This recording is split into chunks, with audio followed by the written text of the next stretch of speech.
क्या आपने कभी ध्यान दिया है कि खांसी में जैसे ही ज्यादा बोलते हैं तो गले में दर्द और जलन बढ़ जाती है? इसका कारण बहुत सीधा है।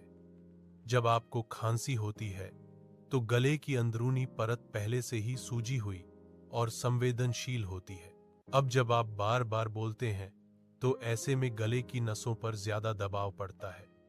साथ ही साथ सूजन और जलन बढ़ जाती है, जिसकी वजह से खांसी बार बार उभर आती है।